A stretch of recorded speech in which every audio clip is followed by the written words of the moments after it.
Hello, and you're very welcome to the JMac podcast. I'm John McKernan, and of course, the podcast brought to you by orgretch.com. Use the promo code JMac podcast to get 15% off on the website.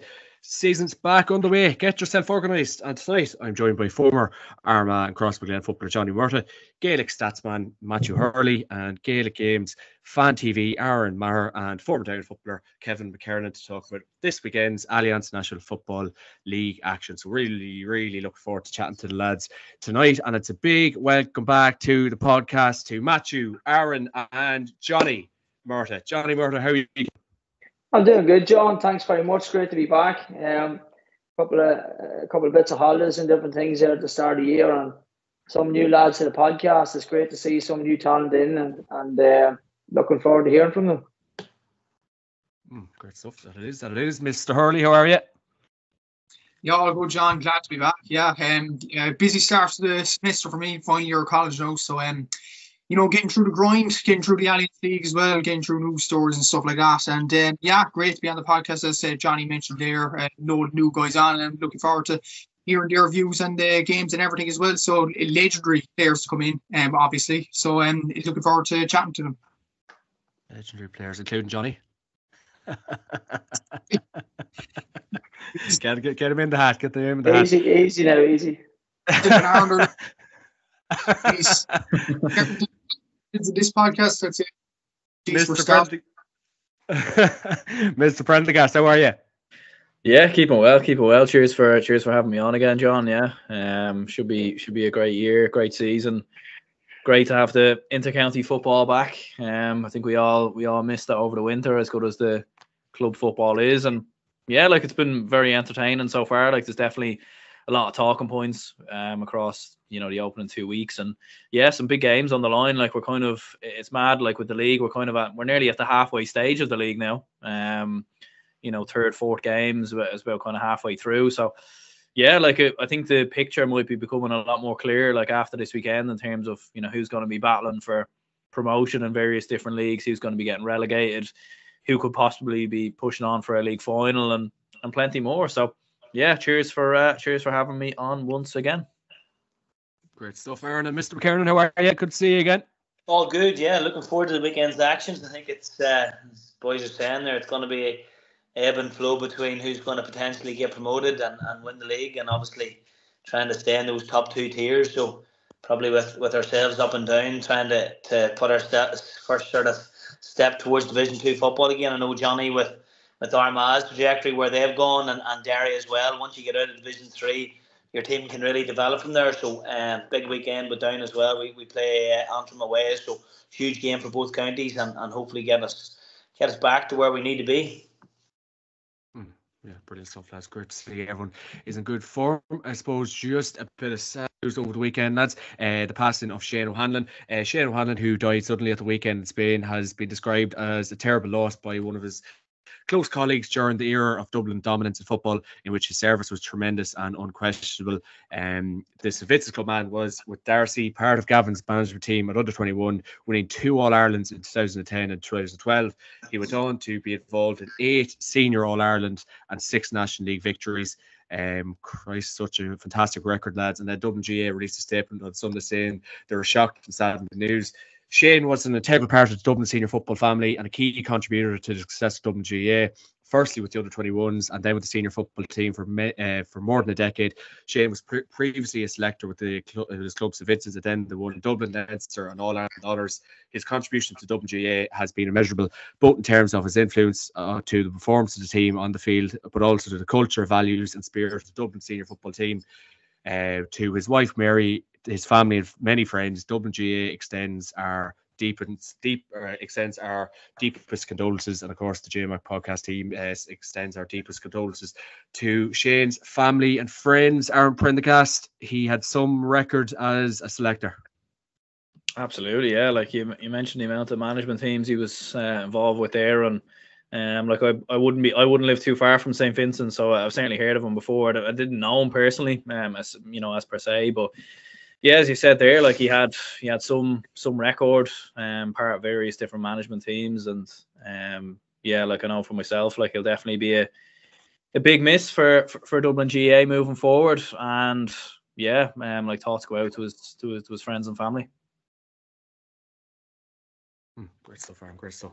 Well, Shane O'Hanlon, may you rest in peace. And of course, lads, we're here to talk about the National Football League action taking place this weekend on Saturday. Big stuff this weekend, lads. As Aaron was saying, the picture will probably be a lot clearer after this weekend. So we crack straight into the action, lads. In the Division 1 round 3, you have Kerry against Mayo in Ostack Park at 7:30. Of course, the game will be live on RT2, so everyone will be sitting down to watch with great interest. First game of the weekend, Johnny, what are we thinking ahead of this one? Yeah, well, I had a good look actually at that game with Kerry and Monaghan, and Jesus, lads, I was fierce impressed with Kerry. I think I definitely seen something different in them from last year already. I know it's real early days, and I think they're a bit like Dublin. They're nowhere near back full steam, but to bring in the two Cliffords. Won them just before half time and Paddy just at half time. And what was a wee bit alarming for me was the fact that, Sean O'Shea had a steamer of a game at full forward. He's one of these players, like I keep saying on this podcast the last couple of years, he's very, very versatile and he's probably problem for Sean O'Shea if he was in any other county. He'd be the focal point of an out-and-out full forward, but because he can sort of move around the field and do a job all over the place, Kerry, when they get Clifford in, will move him out. And, like a man to have a horse of a game like he had, especially in the first half against Monaghan. Monaghan's never that shabby at home, albeit Monaghan was missing a good few players and a few new faces in Monaghan. But for me, they sort of lacked a wee bit of power in the forward department. Davy Garland, just on that game, and I know you're not asking about it, but just sort of directly involved in it was Davy Garland, and he's playing midweek in the Sigerson, which is probably another story to be had there, lads. But look at, had a good look at Mayo as well. Came from the desk to grab something in that game in Castlebar. Probably stole it, to be honest, but I would fancy a Kerry win here the weekend.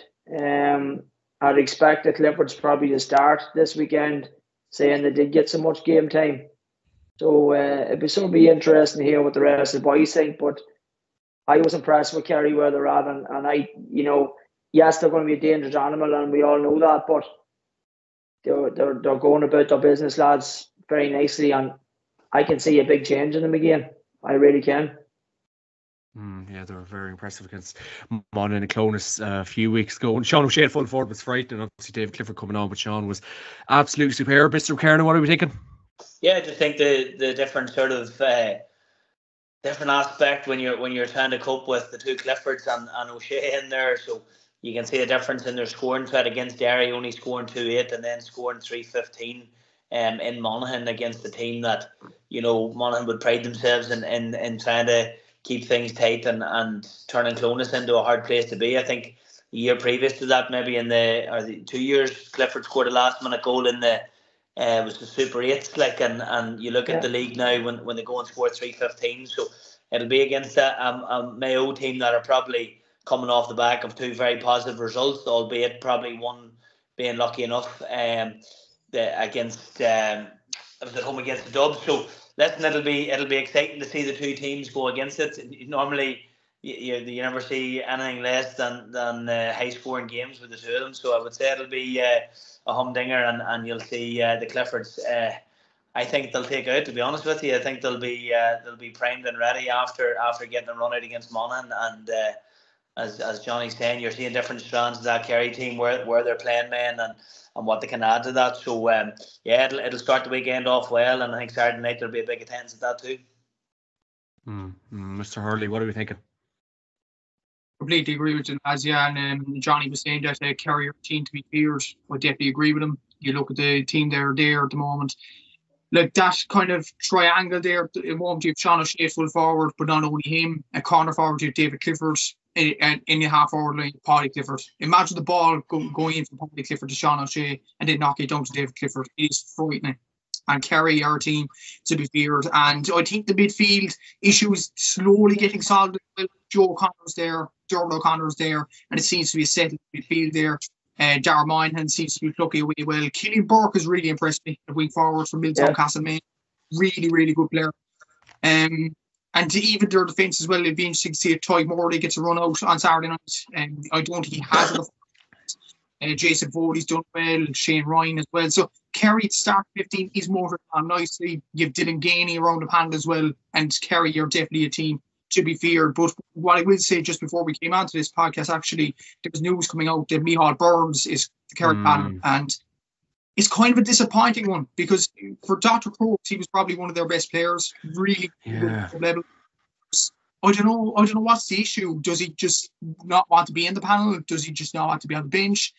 It's a strange one, really. He doesn't want to be part of a winning team. Does he want to be just the starting 15? Yeah, I suppose much. But does that kind of revert back to this kind of demand that is on players at the minute? And I suppose maybe if Micheál Burns knows the Cliffords are going to be starting this weekend, your Sean O'Shea is absolutely flying. Like does that kind of revert back to this point? It's all very much time consuming if you're not getting a fair crack of the whip, Mr. Hurley. Possibly so, but at the same time, he's probably one of the first Kerry players of this era anyway to just quit the panel unexpectedly. Like you look at the players in and around the panel, Tony Brosnan doesn't get much game time, or starting anyway. He's still in and around the panel. Killian Spillan's the same. Killian Burke, he might not do for the championship, but he's still raring to go in this Kerry team. Dylan Gainey, Paul Gainey will come back into it. Steve Bryant didn't much of a run out in the starting 15 last year up till the All-Ireland final. But he's still knocking about, even in his 30s. So there's still an emphasis for Kerry players in and around the panel to get involved. And it was just a surprise, or the disappointment more than anything, because he was one of the players I was thinking could light up in a game, because he's just an incredible player for pace and skill. I just think he's one of the most underrated players in Kerry. So it was disappointing more than anything that he quit the panel. But even the players of the defence as well, Thomas Sullivan, if you have him at a corner back role, Graham O'Sullivan, like Kerry's team's absolutely stacked. And you have Dylan Casey there in the back room as well, another player they could bring in. So I do think this is the start of a Kerry era. They look very good. They look very fresh. And I think they're on the way for Sam Maguire this year, lads. So I don't know what you think about that yourselves, but they look at it. Jeez, don't tell Daniel Kilvin that he'll have a heart attack. Aaron Prendergast. Yeah, don't tell Dublin fans that either. I think we might have one as well. But yeah, no. Come on, Aaron, you just have enough of them. Give everyone else a chance. You can never have enough. We're trying to hunt Kerry down. You know, they're a couple ahead of us in the Roll of Honour. But yeah, look, no, I think Kerry are looking very good. In fairness, like when you look back at the league last year, they probably never clicked in the league. It probably wasn't until the Louth game really where they actually clicked into gear. In the All Ireland series. So the fact that they've put in a performance like this early in the league probably is quite worrying for everyone else. And yeah, like when Mayo played Dublin, like it was a weird game because I didn't really think Mayo played that well, to be honest with you. I thought Dublin were by far the better side. Like 7 of Mayo's points all came from frees, and then the last point from Fergal Boland was worked from a free as well. And even the goal was sort of came out of nowhere. So it's a weird one with Mayo. They probably haven't played that well in their opening 2 games, but they have 2 wins on the board. They obviously beat Kerry in Killarney, obviously the last time the 2 sides met as well. So they have that sort of hanging over Kerry. And like for Mayo, like I do think they will put in a performance here, and they probably will play a lot better than they did against Dublin and possibly even against Galway as well. But I'd still fancy Kerry, I think, to be too strong. You might, I don't know if David Clifford will start. Maybe they might put him on the bench again, but you know he's going to feature at some point. So yeah, I think Kerry probably by 2 or 3, I'd say. Interesting. In a word, Johnny, who's winning this weekend? Kerry or Mayo? Hey, you asked me, Kerry. Kerry. Mr. Hurley. I'd say Kerry by both 3 or 4. And Mr. McKernan. Yep, Kerry easy, I think. Yep. Easy. Yep. Could be 7 or 8 points, would you see? Yeah, I agree. Yeah, I think it could be as well, to be fair. I was just more being nice to Mayo. It's not like it. It's not like it. Trying to warm them up, warm them up come and then July we'll snoop in. Brilliant stuff. Great stuff, lads. We'll move on to Derry against Monaghan in Celtic Park at 5 p.m. And of course, the game is this Saturday, so looking forward to this one as well. It could be tighter than a lot of people think. Monaghan very poor against Kerry last day. Derry are on the crest of a serious wave at the minute. Mr. McKernan, what are we thinking? Yeah, I just think it's hard to look past where Derry are at the minute, and possibly on the same sort of trajectory where Kerry are. Their options are strengthening all over the pitch. When you see and Johnny would obviously have seen this with Cross McLean after their successes, the confidence that gives their players, and when you see Glass coming into the team now, the man is doing stuff now that just becomes second nature to him, and everyone else is struggling to even cope with his athleticism and his footballing ability now. And you look at the options Derry have all over the pitch. I was down at the McKenna Cup game against Down, and from a height looking down on how their game plan is evolving, tweaked slightly, probably fine tuned from last year. There was one moment where Chrissy McKaig and McCluskey were nearly at the top of their 15-man sort of defence, and as soon as they turned it over, the two boys went and it's just probably Hart and Devlin looking at getting points on the board early, and I think we spoke about this last week around giving the boys a rest, the Glen boys a rest after game 4. If they can get 3 wins out of 4 or 4 out of 4, you'll see a Derry team then probably try to build their options again and strengthen even more. And I think with I suppose Monaghan, the options they're short. When you look at Darren Hughes and Conor McManus, Kieran Hughes, you can't take men like that out of a team and expect to be ultra competitive in Division 1. And I suppose it's like anything now. You write Monaghan off at your peril, particularly trying to stay in Division 1. They just keep doing it. But I think going to Derry and the way they're playing at the minute, I think it'll be very hard to see past Derry winning this. Mr. Hurley, you're impressed with Derry, no doubt. Oh, absolutely, yeah. I think their starting 15 is probably one of the best in the country, alongside Dublin and Kerry. And I'd even argue behind Kerry, Derry are probably the next best. They're really good at the moment. They're motoring along nicely. And as well as that, Derry needed a squad to build going into the championship. That was probably their key team over the last few seasons. They got a few players now. Cormac Murphy in the last game was absolutely superb against Tyrone. And he's another player to come into the bench. Lachlan Murray's another. Charlie Diamond doing well in the University and getting into the Derry team as well. You have Dan Higgins, who was a midfielder that I've seen at underage and minor level. He's just an incredible athlete in many ways, and he could come into the team. You obviously have probably the best midfield partnership in the country, Rodgers and Glass. Glass in the best form of his life at the moment. So Derry are looking really, really strong all over the pitch.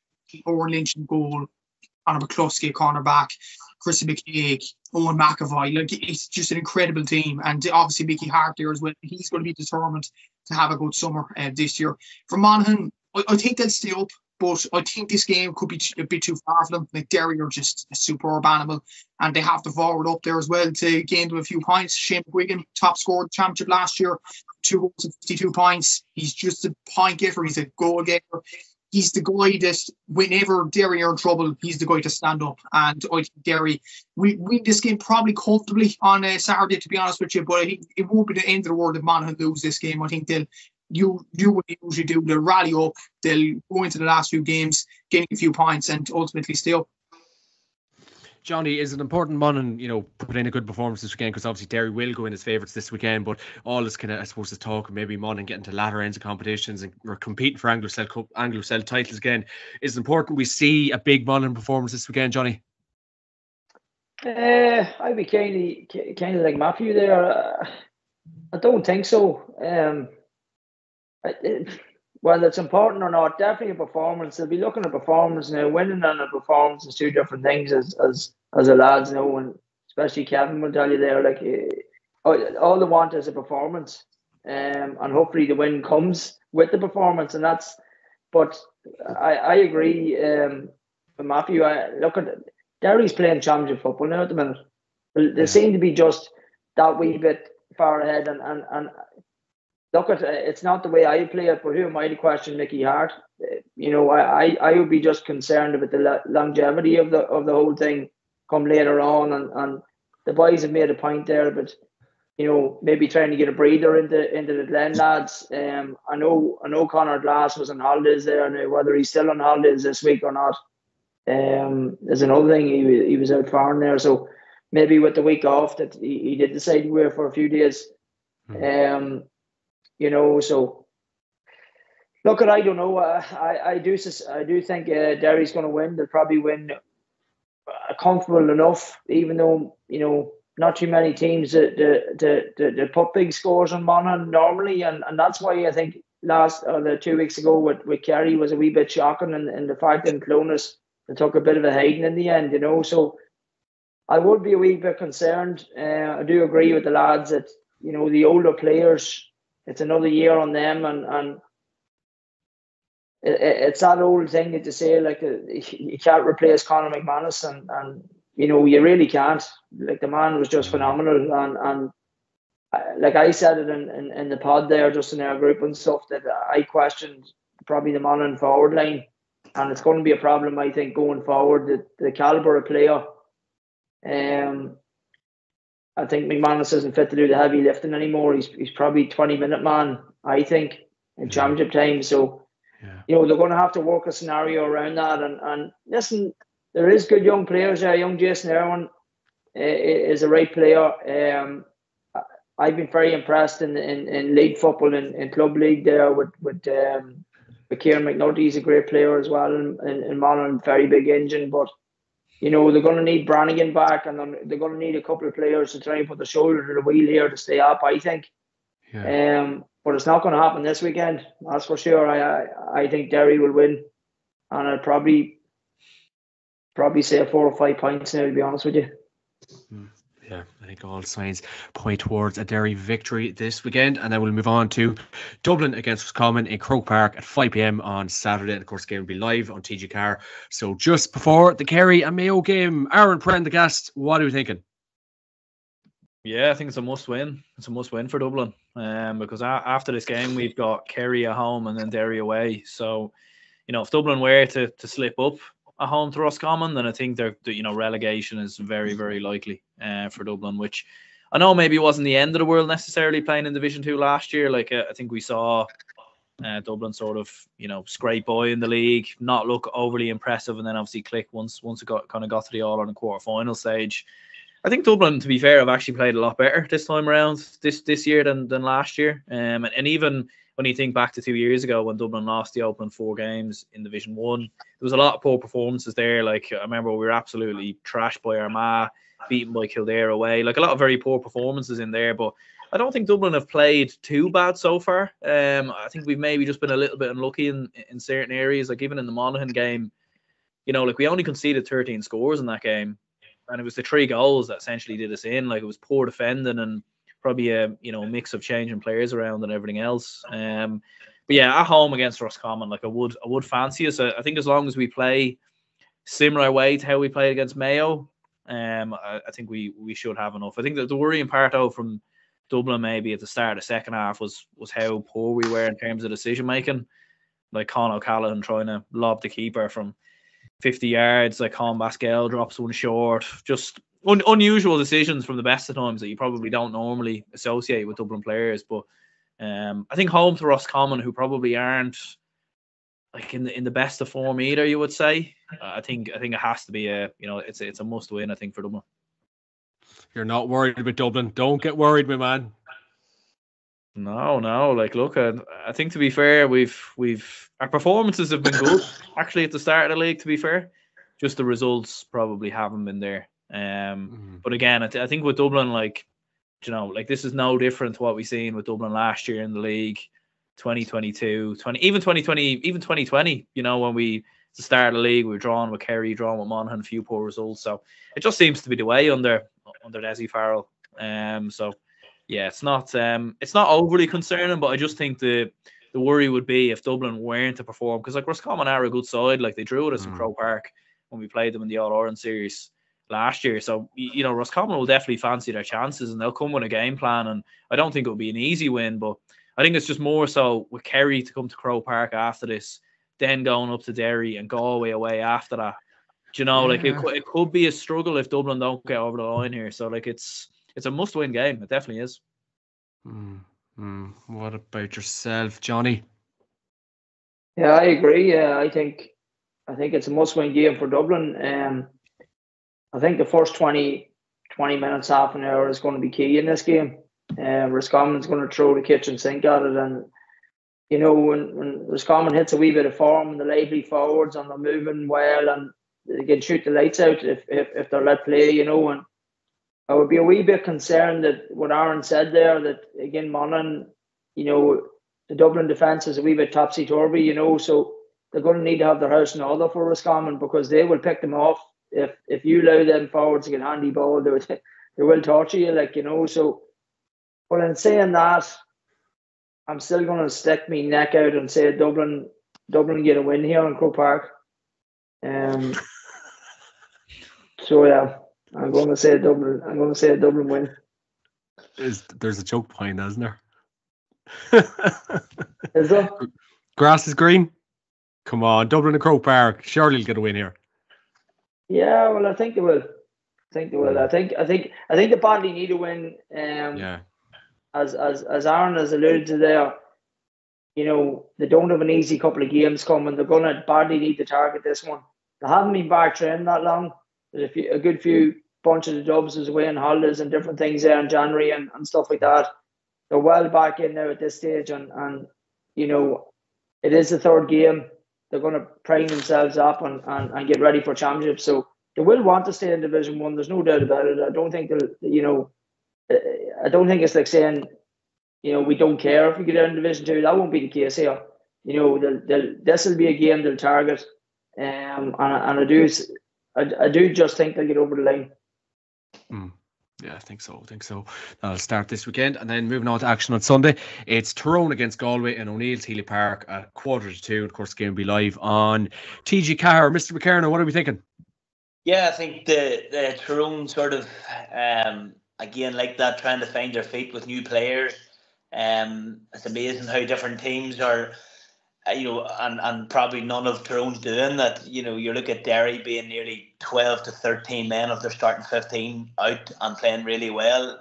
Tyrone could be lucky to have 6 or 7 at the minute, and I think in the long run, I found it very ironic that Mickey Hart was nearly trying to big the young Tyrone fellas up, saying, you know, the Tyrone lads will gain a lot from their experience of playing against Derry. And you know, when I look back myself at starting out, when you were thrown into the deep end Division 2 and Division 1 games, we were very lucky to spend right from 2010 to 2015 in Division 1. And when you were being pitted against Kerry, Mayo, Dublin, Tyrone, week in, week out, Galway, Mayo, there was just no let-up.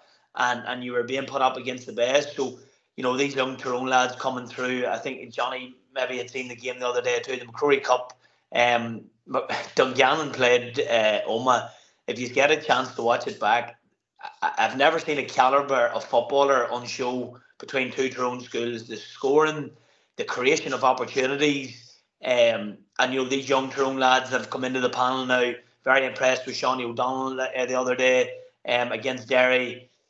2 or 3 passes, Tyrone could have cut Derry open for 2 goals. So I think Tyrone will be looking at Galway coming probably a wee bit like the Roscommon game. It's a nice game to get at Healy Park, and you know, Galway I was looking at the score lines there. They've been putting up 0-9 and 0-10. They're very blunt up top at the minute without Comer and Walsh. So you know, Tyrone will be wanting to keep them to 10 points, and I think Tyrone can definitely score 111, 112 in Healy Park with those footballers that they have up top. And you know, I think with the Canavans' eyes maybe towards Sigerson this week, there's a lot to play out. It could be interesting to see what team lines out on Sunday, but I think a Tyrone win and Galway could be under a bit of pressure after that then. Oh yeah, and just before we go on, our thoughts and wishes are with Fergal Logan as well. Obviously, he's a bit of a health scare in recent weeks there, so our thoughts are with Fergal Logan, and I hope he gets back on the sideline as soon as possible. Where are we with that one? Matthew Hurley, the Tyrone Galway this weekend? Quite an interesting game, considering I think both sides need to win, especially Galway. Like that results against Mayo was very disappointing the first day out against Roscommon. Yes, they got the points, but they need to get wins on the board, because after this, they still have to play Dublin, Kerry and Derry, and they're the 3 best teams in the country. So points are going to be pretty scarce there. So I think Power Joyce has to get his players in the mindset of going on and winning this game. As Kevin mentioned there, the scorelines haven't been good enough for Galway, 10 points and 9 points. But it's kind of frustrating because Galway are that sort of team. They have the potential, but they're just not using it. Like, okay, Shane Walsh, Damien Comer, are obviously they're big players, but Robert Finnerty, like, he was brilliant a few years ago. Like, he needs to step up in many games. Keenan O'Corrine has done really well at Sigerson Cup over the last while and done well in Galway club football. He's a guy that needs to step up. Matthew Tierney as well. He was excellent last year's championship at times. So these sorts of players for Galway need to step up when counted. And as for Tyrone, like, the Sigerson Cup could play a big role as well, as Kevin mentioned there with the lads, the Canavans and the Ulster University action. There's also Conor Cushion there as well, and Kieran Daly. So there's a lot there for Ulster University during the week against UCD. So I think I'm going to back Galway for this one. I think Galway need the result more than Tyrone do. And I just have a feeling that Galway, they need a win. They have the players to do so. And I'm just feeling if they're going to get any points on the board, this is the game where they need to get points. Because I don't think they're getting any points out of Kerry. I don't think they're getting any points out of Dublin, probably not. And Derry, the way they're going at the moment, no chance. So I think Galway need to go on and win this game. I think in the end they will. But for Tyrone, look, I think they'll be looking at other games other than this. But and they'll be obviously looking at this game too. But I just think Galway will be just that little bit hungrier for the points. Yeah, absolutely. And we'll move on to Division 2 action on Saturday. You have Cork against Cavan in Páirc Uí Chaoimh at 4 p.m. Super Value Páirc Uí Chaoimh. Now I think it's been renamed as Mr. Hurley. We're not going to be friends this weekend. No, I'd say, John, you'd be shouting for the rooftops this weekend because I think Cavan will be just like 3 or 4 points. He's not happy. He's not happy. I don't think Daniel would be happy either with the performances. I'm not sure was he at the low game last day. I can tell you lads, it was pretty grim stuff. Up in RD 2 weeks ago. Just not the ball quick enough. Hand passing it backwards. Not players taking on the shot. It was just the opposite of what you'd expect from an inter-county side. It was just boring to watch. It was too easy to play against. Would make a good rugby team. We wouldn't make a good Gaelic football team. We'd be good at running into people. We wouldn't be good at in runs off defenders whatsoever. And even Loud, when they picked off the defence, they broke at pace. And you can see the difference. Loud had quicker players than us. They had more imaginative players than us. We just didn't. And there's potential in this Cork team. Mark Cronin, Brian Hurley at times, Stephen Sherlock. There are some good forwards. And Colin O'Callaghan as well. Matty Taylor tries in nearly every game. But they're just not showing on the pitch at the moment. And I just feel Cavan, there's an excitement around Cavan at the moment with O'Garrow, McKernan is gone, Conor Mine is gone, Ray McGallaghan is not in goal this year, but there's an able replacement there, Liam Brady. I see him in Sigerson Cup for University of Galway, brilliant goalkeeper. And obviously Paddy Lynch, brilliant form he's on with 13 points in Division 2. So I think Cavan have the ability to run asunder on us, to be honest with you, in the wide pitch there is in Páirc Uí Chaoimh as well. I think this could be. I think Cavan would want to win this game by about 3 or 4 points. So really do. I think the thing is though with Cork, like I said, I was very negative about the Meath game last year, and we turned up against Kildare and ripped them apart. So maybe this Cork team is a bit inconsistent, and maybe we'll produce a good performance on Saturday. But the performances we're putting in at the moment, performance against Donegal and particularly against Louth, I don't see us getting a result out of this game. We need to. There's no doubt we need to. But I just feel Cavan, John, I think they'll get the win this weekend. I think you'll be happy coming on the podcast next week. 2 more wins, we're safe. Mr. McKernan, what are we thinking? I can't believe that. I can't believe you're coming out with such negative vibes for Cork at home to Cavan. I think I really do like it when you think about the open spaces of Páirc Uí Chaoimh compared to RD. Like you're talking. I think it's underestimated the effect of home advantage, like Louth taking Cork to RD compared to going to Páirc Uí Chaoimh. You look at Cavan travelling down. I think you have to get a kick out of this Cork team this weekend, and I think you'll see that. And I think the pitch down there will be a whole lot more conducive to a more exciting brand of football. But those Cavan boys will go down there with a wee bit of excitement to go down and open up. And Lynch is, He's kicked some great scores in the highlights that I've seen. He's capable of the most ridiculous scores. So he might get his gander up a wee bit when he sees Páirc Uí Chaoimh and go at it. So fascinating one. I think the bookies have Cork's light favourites, but any Cavan man worth a favour, he might put it on themselves going down there. But exciting times for Cavan to go down to Cork and be in with a chance. And I think another win down there would definitely get them back on track. Yeah, like Dermot Feely, you don't fancy it, John? No, you don't fancy it on a Saturday. Jeez, I don't know. It's a long way up there, my man. It's a long way up there. I don't know. Johnny, what are we thinking? Yeah, I actually think this could be a draw. I think Matthew probably underestimated one thing about Louth, that I was fierce impressed with them, and there was a few sniggery laughs and different things the first week when Armagh just about crawled over the line. But one thing that Louth had, they were extremely physical, believe it or not, extremely physical. And as Kevin says, like bringing Cork to RD, like.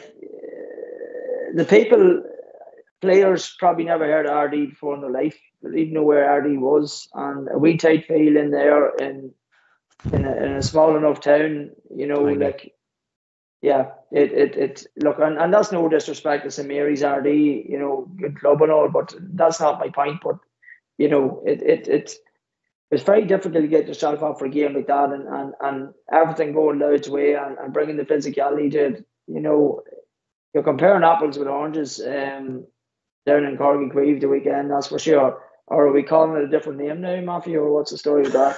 But, I didn't know if it was official. Too soon. But look, I'm sure there'll be a bit of a whip round Cavan. There'll be a whole busload to land down for the game. That'll be... it'll be one chance that the Cork will definitely be fit to shout them anyway. That's for sure. But, yeah, I think you could lean towards Cork here, and I can see where the bookies is getting at. But I have been impressed with Paddy Lynch, and one thing about the Cavan forwards, when they have their tails up, they will shoot the lights out. And I think this game has potential to be a high-scoring affair. And I'm going to go with a draw. I think this game has potential to throw this Division 2 into a bit of array and get a wee bit of sparks flying. So, and I think it's a wee lift that Cork will badly need. So, I'm going to go with a draw, John. Interesting. Before we move on to the next game, Matthew Hurley, I suppose your thoughts just on the whole name crack going on with Cork, Páirc Uí Chaoimh at the minute. Donald Cusack and Jackie Tyrrell were going toe-to-toe at the weekend. I don't know who was the winner of that argument. It was the most stupid TV I've seen for some time. Your thoughts on it, Mr. Hurley? What's new, really, John? They argue over the smallest thing. Like, I'd say they argue over who gets the next chicken curry or whatever. Because it's just petty, to be honest with you. And they've gone out of the GA goal debate as well last year, when Jackie Tyrrell was complaining about the Tailteann Cup, and then don't know his little malarkey about the Tailteann Cup, but then he retracted his statements, and it's just embarrassing at this stage. It really is. Look, don't know his opinions, but no, they're not really backed up. Even the stuff that he was talking about, the GA being like the Tories in Britain, to be fair, I actually agree with that. I think the GA do blame it on other people, to be fair. But what I don't agree with is he's putting the Páirc Uí Chaoimh debt on Croke Park, and I think that's wrong. That's down to Kevin O'Donovan. That's down to the structures in Cork GA. I don't know how Cork GA have allowed themselves to be in €30 million debt. It's just laughable, to be honest with you. They're trying to get concerts in now. I think a rugby game was there 2 weeks ago. Bruce Springsteen was there and is going to go there in May. And I think that's the reason why we won't have a home game in either the Sam Maguire or the Tailteann Cup group stage. So well done, Kevin O'Donovan and Cork County Board. But yeah, it's just really, really sticky situation at the moment. And with the Super Valley Park stuff, even to take the O'Queeve name initially off the stadium was wrong. It really was wrong. to not inform the family about it was even more ridiculous. And ultimately, they came up with the right decision in the end. But why they came up with the right decision was because there was a huge backlash on it because of it. To take the O'Queevit name out of it, to put it as Super Value Park, it was just wrong. It really was. And I don't know why they couldn't think initially of going down the route of FBD Simple Stadium or T West Gaelic Grounds or Glen Brothers Pierce Park or Boxed Athletic Ground. Why they couldn't go down that route and just name it Super Valley Park and Keith from the off, rather than just, and they named it just Super Valley Park. It was just a disrespect. It really was.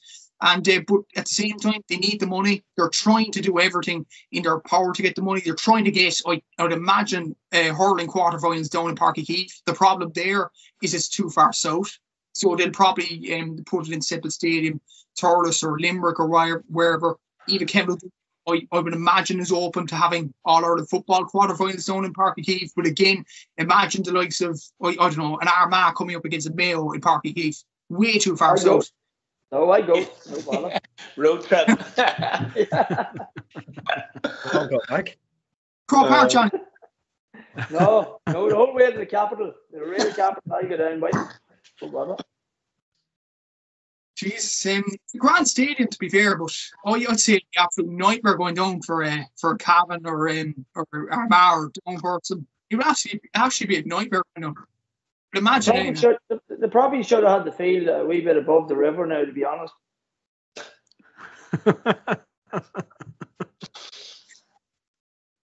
Yeah, it's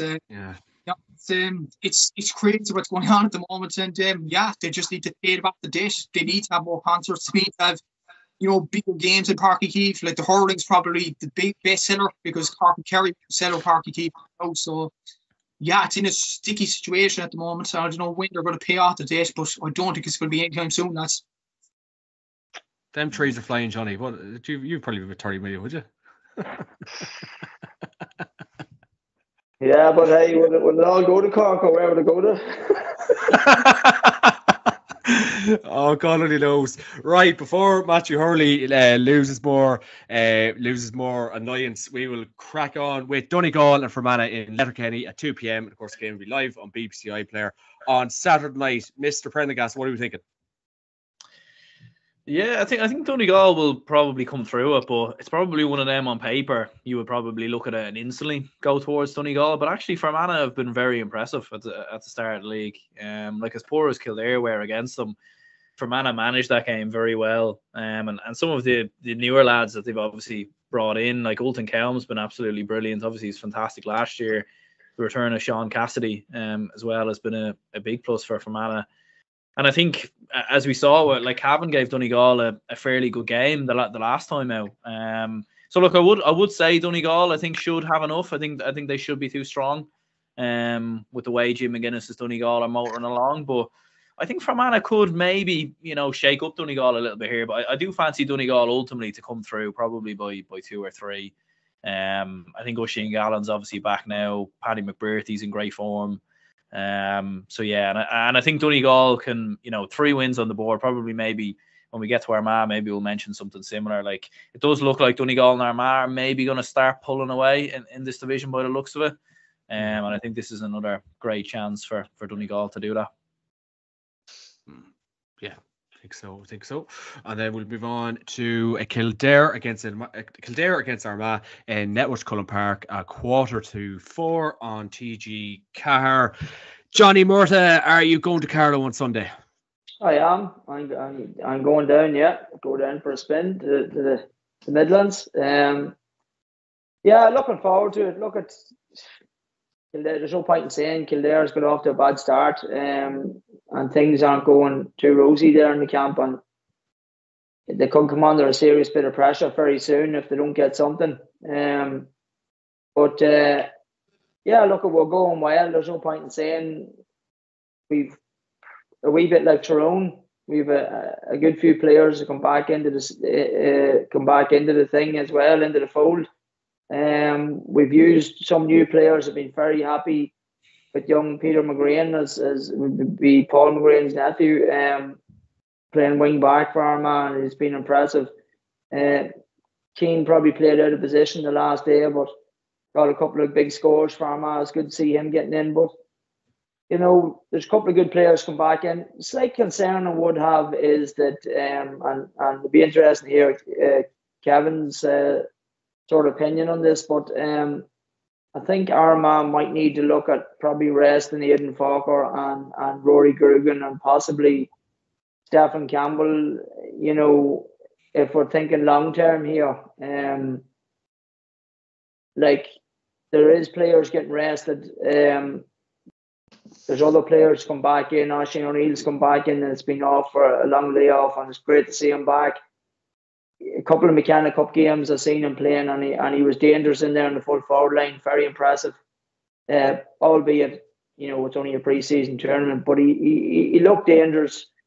He looked like an out-and-out full forward that Armagh, you know, could build something off, and you know, he hasn't started since. So, you know, we haven't seen Rain yet.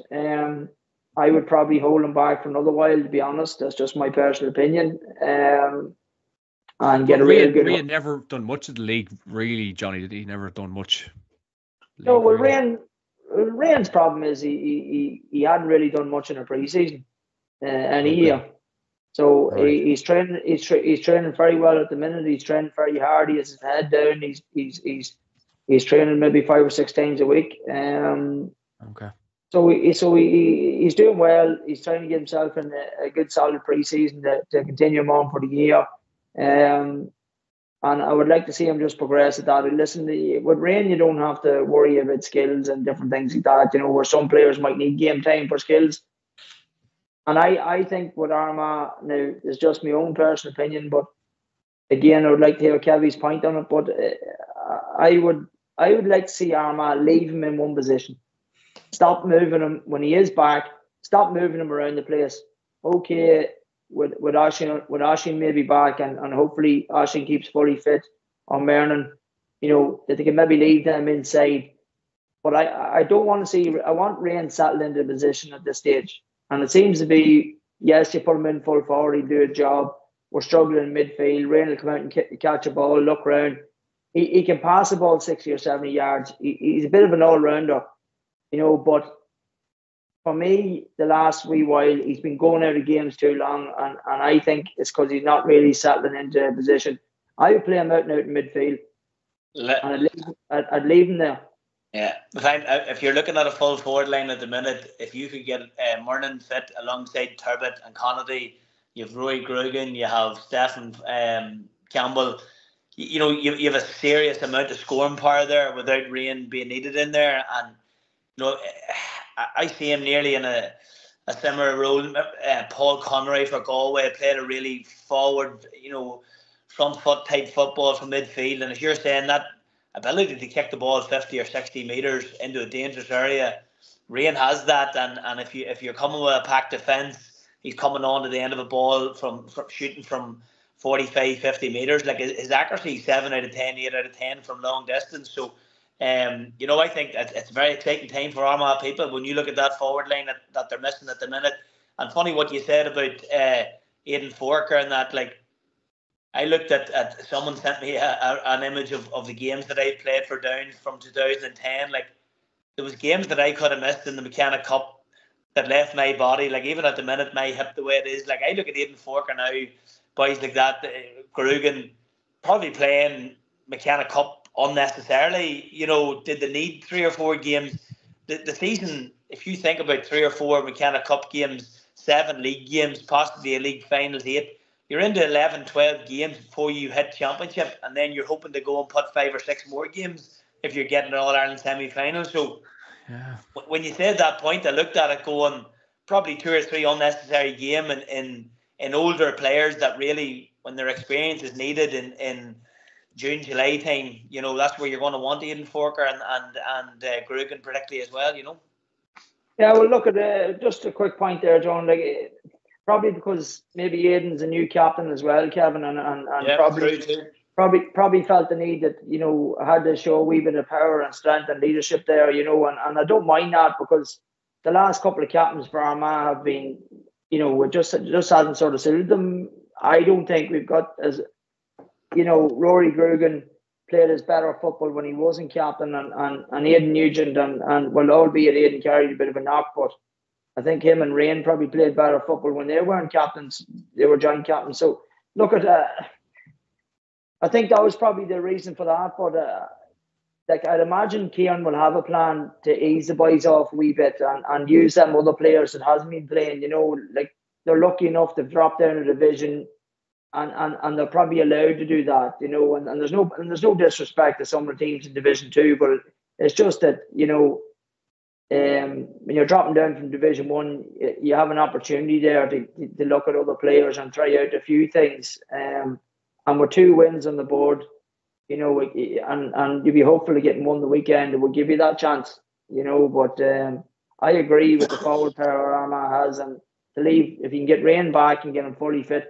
And also, one thing I will add to that is, and Kevin, you'd understand this inside out, especially where teams are set up now. When you have a mass defence and Armagh is putting bodies up the field and the ball's come back to the pivot in the middle, if you get Ryan O'Neill coming, if he's, let's say, playing midfield, you get him on a 1-1 scenario there, especially in the likes of Croke Park.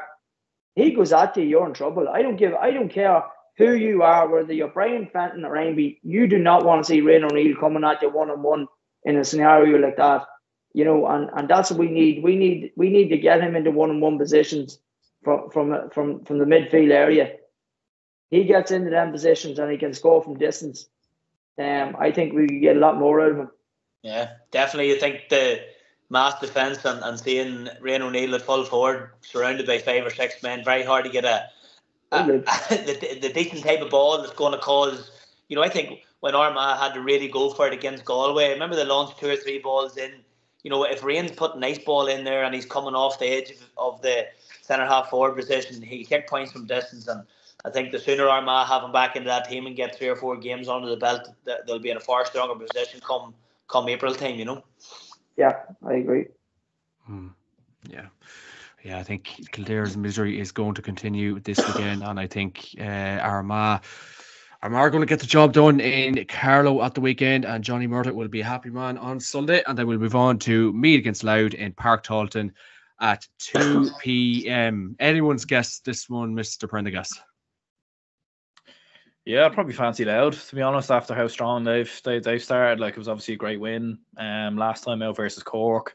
Didn't get to see any of the Armagh games, so I'm sure Johnny probably has more information about that one. But yeah, like, I've been very impressed with Louth, and to be honest, like, the narrative around Louth going into this season was a little bit unusual. Like, I think a lot of people, once Mickey Hart left, I think a lot of people just automatically assumed that was Louth back to Division 3, back to Division 4, sort of back to, you know, where they were sort of the years before Mickey Hart took over. But like, they've had a few good younger players come through there in the last few years, the likes of Darragh McKernan, Kieran Downey, Kieran Byrne have both really established themselves on the side as well. And yeah, I think Louth have established themselves now as probably the second best team in Leinster. Do you know, like, they got to the final last year, and probably, in my opinion, I think we'll get to the final again this year, the Leinster final. So yeah, I fancy them to turn over Meath. I think Meath are probably missing still a few key players. A lot of them obviously playing Sigerson and everything else. Obviously Sigerson nearly finished up now, but yeah, I think, to be honest, I'd fancy Louth to be too strong. I suppose, Matthew, obviously Louth without the services of Mickey Hart this year, and of course Chair Brennan has gone in and took the charges there. I suppose, what have you made of Louth thus far, Mr. Hurley? I think they've been very impressive, in fairness, against Armagh in particular. Like, leading, I think it was 4-0 after 20 minutes, 8-4 halfway through the second half, and Armagh were on the ropes in that game. And yeah, if it wasn't like Samuel Roy dropping that 45 short, if he puts that over, Louth would have got a point out of Armagh, and it would have been an outstanding result there. Against Cork, they were really, really good. And also Samuel Roy, who didn't actually score from play in the Cork game, it's all down to Kieran Downey, Kieran Keenan, who had a very good performance as well at centre forward. Craig Lennon at wing back is really, really good. And then your midfielder, Tommy Durnan and Conor Hurley. Conor Hurley played in Dublin this year in the Dublin Senior Football Championship. So that would give him a lot of exposure there. Daniel MacDonald had a very good game against Cork. Really impressed with him. In mix, you still have Darragh McKernan to come back into the team. So Louth are motoring along nicely. But I think this is going to be a draw. I think it's going to. I think Louth have a chance of winning this game. I do think they have a real chance. But I think people are sleeping on Meath a small bit. I do think they're still good players. They're Matthew Costello, Jordan Morris, obviously Shane Walsh there, Owen Frains in the form of his life, both in Sigurdsson and in a Meath shirt.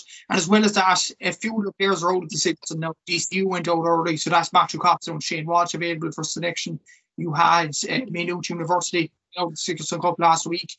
So, we have Owen Frain. And what I will say about Meath, it's going to be very interesting to see if Rory Kinsella gets run out. He was one of the top scorers of the play in the Sigurdsson Cup. He played very, very well at Maynooth University.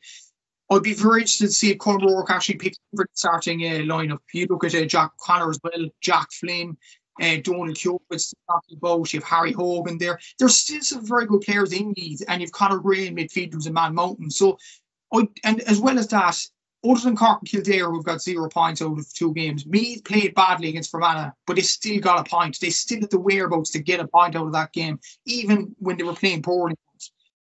The Armagh game, look, Armagh are a much better team than Meath as at this moment in time. So I think that was kind of a result that you put to one side. And I think Meath could have a good year this year, and I think they'll do enough to get a draw out of this game, and ultimately do enough to stay up in Division 2 too. Yeah, it'll be absolutely interesting to see that this weekend. And then we'll move on to the Division 3 games, round 3 this weekend. You've Antrim against Down in Corrigan Park at 2 p.m. Mr. McKernan, what are we thinking? A tight one this weekend? Yeah, listen, it's typical Ulster Championship early. They play each other in the Ulster Championship as well. And again, a draw that both teams will be looking at, thinking, it's a shot to nothing, because Ulster Championship wins for Down and Antrim in recent years haven't been coming so freely. So getting out of Division 3 is a huge priority for both counties, and I think their eyes will be firmly set on 2 points. And I think Antrim last year against Down in Park Esler had, for 68-70 minutes, they were on top and had Down 4 points. They were 4 points ahead in the injury time, and Down hit them for 2 goals. So I think there could be a wee bit of a shot for redemption there with Antrim. But it was the first Down game I've been at since I retired. I've been involved with Down ladies now for a year and a half, and just with fixtures clashing, I got down to Newry last week to watch Down, and we were playing against the Limerick team it's probably on a low enough ebb. They've been relegated from Division 2 down to 3, and they could go one further again. But Down just looked very, very pacey, very sharp. Their handling was absolutely clinical. Everything was just so crisp. But against the Limerick team that struggled. But going down to Corrigan Park again, Johnny would know. You're talking about RD. You're talking about different venues for league games. Like, going to Corrigan Park is going to be just an absolute lottery. The wind it picks up down there. It can turn a game very messy. So going down there, they're definitely moving well.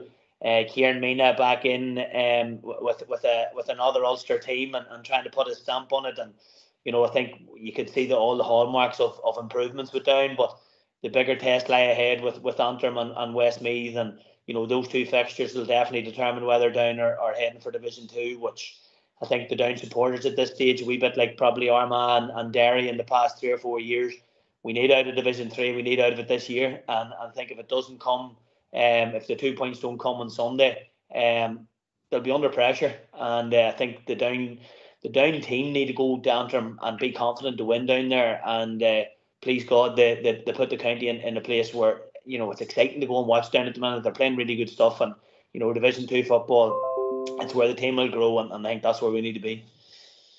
So his last question, Kevin. Good to see Caelan Mooney back. Yeah, funny. Do you know what? He got himself 30, 35, 40 minutes and looked very sharp on the 2 or 3 plays that he got. Nearly hooked the ball over his shoulder, just 2 yards wide, but just adding more pace, and he's just back after a cruciate injury. So where he's at in his own head, confidence wise, it's going to take him 2 or 3 games, and if he gets 35 minutes, it's an exciting prospect to see him and Sheelan Johnston, Liam Kerr, just pace and real good footballers. So the more men we get back on the pitch, a bit like Armagh, the options become very strong, and it bodes well for competition for places. Need your best men playing for your county team, make no doubt about it. And then we'll move on to other action in Division 3 over the weekend. You have Limerick against Sligo in Rathkeale at 2 p.m. You have Offaly against Clare in Glennisk O'Connor Park at 2 p.m. Oh, and then you have Wicklow against Westmeath in Aughrim at 1 p.m. on Sunday. Wicklow need a manager this weekend, Johnny Murtagh. Johnny, what was happening? Oisín was misbehaving, was he? Yeah, I wouldn't be like him, but look at. He probably things got a wee bit heated, and he probably spur of the moment. Look, lads, we've all been there. I don't think there's. Listen, he's taking it on the chin, and it is what it is. But it's not going to get any easier. There's no point saying Aughrim is an awful place to go to. There's no doubt about it. It's everything you don't want, and like you're talking about RD, this is 10 times worse. This is the Hills of Ace sort of stuff, you know. So I think the commentary boxes going back in the day, I think they were like, oh my god, they were like a tent or just like the wood, or don't know how they were commentary boxes. I don't know what they were. Yeah, look, it's a very difficult place to go, and I've played in it, and we actually opened the field in it when I first started with Cross. Funny enough, we stayed in a hostel up around it too, and that was some crack. But look at them. That's a story for another time, Johnny, is it? Definitely a story for another time. The podcast won't be long enough, but look, it's a tricky assignment, and especially with the way they're going. You know, the results aren't going the way so far, and Oisín, you know, a bit of a touchline ban and stuff like that. It's not going to get easy, and I'd expect a Westmeath win.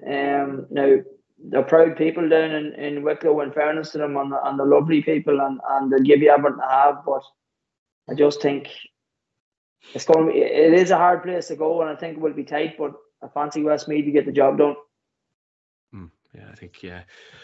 I think that's the way it's pointing towards. And then Division 4 action, lads, over the weekend. Round 3 on Saturday. You have Waterford against Longford in Fairfield at 6 p.m.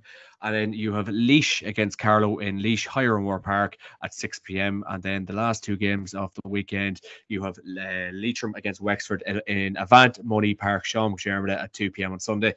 And then the last game of the weekend, you have London against Tipperary in Ruislip at 1 p.m. So all the games to look forward to, and really looking forward to the action this weekend. Aaron Prendergast, suppose your bet of the weekend and player to watch. Bet of the weekend. Yeah, a bit of a tough one. I suppose Loud to beat Meath, I guess, would be bet of the weekend. I don't really know if I think Loud might maybe be going in his favourites. I'm not entirely sure, but I know a lot of people would fancy Meath for that result. So probably go with Loud as bet of the weekends.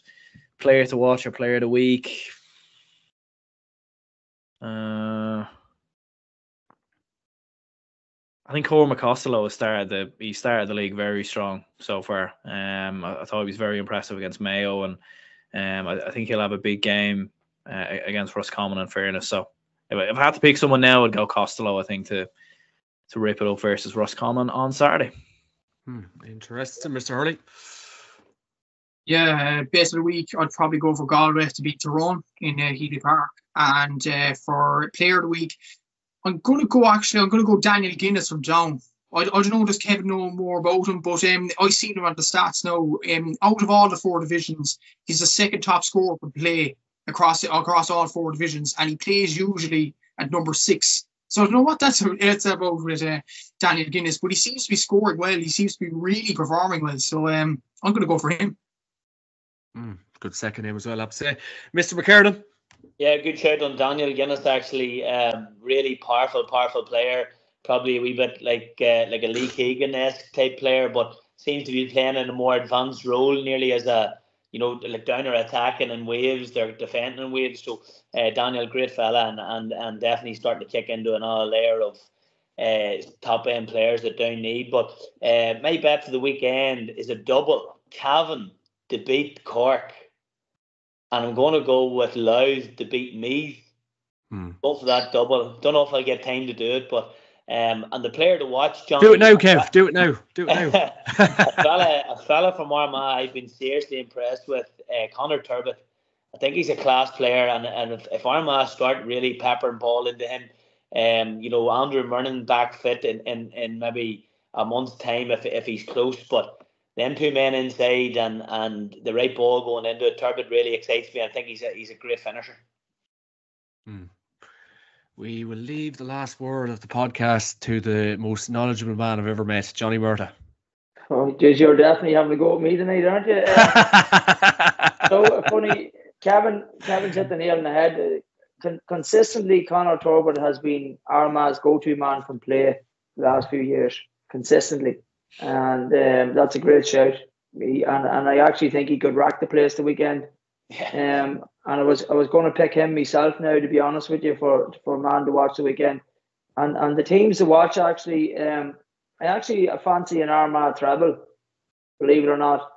I fancy Tony McEntee to get a win with Sligo, and I fancy Justin McNulty to get a win with Laois, and I fancy Armagh ourselves to get a win against Kildare. That's my teams and the player to watch for the weekend. Interesting.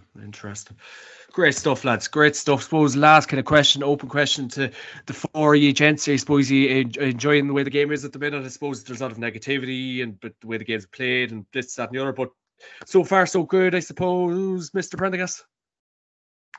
Yeah, I suppose it's been all right. Like, I mean, it's early days. Obviously, it's not. We're only 2 games into the league, so it's kind of hard to judge really where we're at. Like, a lot of teams probably not playing their best players and everything else, and that makes sense because of the fact that the championship is so much more condensed and there's more games now as well as opposed to previous years. But I suppose at this stage early in the league, there hasn't probably been there's been a few games here and there that have been okay, but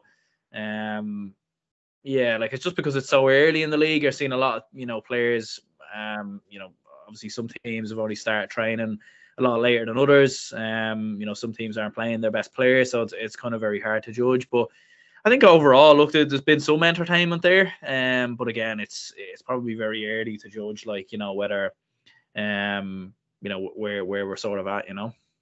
Absolutely, Mr. Hurley. I do think it's better than last year. Like, we were sitting down this time last year thinking that the way Gaelic football is going, wasn't enough goals in games, there wasn't enough attacking play. But even you look at some of the games, like Kerry-Derry was very attacking, and Kerry in general are a very exciting team to watch. Hate saying it, but they are with Sean O'Shea, David Clifford, Paddy Clifford. Like, they're just superb to watch there. The Dublin-Monaghan game was very entertaining, I have to say. You looked at Derry and Tyrone. I think Derry's expansive when they go out. I think they're very excited to play football. And even Donegal, the way they played football against Cork was really, really good. So I do think in many ways it depends on the team. But in general, I think it's been much better than this time last year anyway. I think generally Gaelic football is getting slowly but surely better. Glad to hear it. Johnny Murtagh. Yeah, I agree with the lads. I think it's been a good enough start so far. If you look at the stats for most of the games, the chances that's been created and scores that's been put up, and I have to say, Ulster's leading the way. In fairness, Ulster gets a lot of stick over the years, but Ulster football and Spillane will be pulling his hair out the bit that he has left. But look at but the stats don't lie. Sure, they don't, Matthew. They don't lie, and the hips don't lie, Johnny. The hips don't lie. Yeah, well, if you can find them. But look at even Tyrone had massive chances, and they just didn't get the ball over the bar, and that's very unlike Tyrone. And all these teams, even Donegal, look at Fermanagh shooting the lights out. The football has definitely improved dramatically, and teams are starting to work out how to break down blankets. And Down's a classic example out of 2. They're very good at a counter game, and they come at pace, and they've a man lined up to take like a wall ball and then feed the likes of Guinness coming through there off the pace, and that's how he's getting scores. So the teams are getting well coached and they're getting well used to it, and I think it's encouraging, lads. So far, I have to say, I'm being impressed. Nice direct football, hard to beat it. Mr. McKernan, last word with you. Yeah, no, probably just preparation for tonight. Just looking at some of the scores teams are putting up, like Donegal putting up 120 in some of the most horrendous conditions, and I think that in general for the first 2 games, like Carlow put 117 up in Division 4. Again, then Kerry 3-15 last week. You know, the conditions haven't been easy, and usually when springtime arrives and you start hitting March, April time, you know, we'll see the next 2 or 3 games here, and I really think the scores will land. And as Johnny said, the coaching that teams are getting now, people are so creative about how you now break this down, and you know, whether you want to put long direct ball in when a turnover happens or on a slow phase, there's something creative around, you know, sending 2 or 3 runners down one side and creating overload. So, you know, it is. I think as Johnny said, the Ulster teams are leading the way. When I see Donegal hitting 120 under McGuinness, like the creativity now around game plans, you have to change the way you're playing. You have to go with the flow. And if you're going to line up against Kerry later on in the year with the 2 Cliffords and O'Shea and them boys, you're going to have to land big scores. And if you're not trying to plan for that now, you're going to be, you know, you're planning for a big fall come May, you know. So that's another exciting weekend ahead. And I think game 3 and 4 always susses out who's heading for the top tier and who's maybe falling down a division. So big weekend ahead for all counties. And just a small point over to you, Kevin, before you go. Donegal is staying high.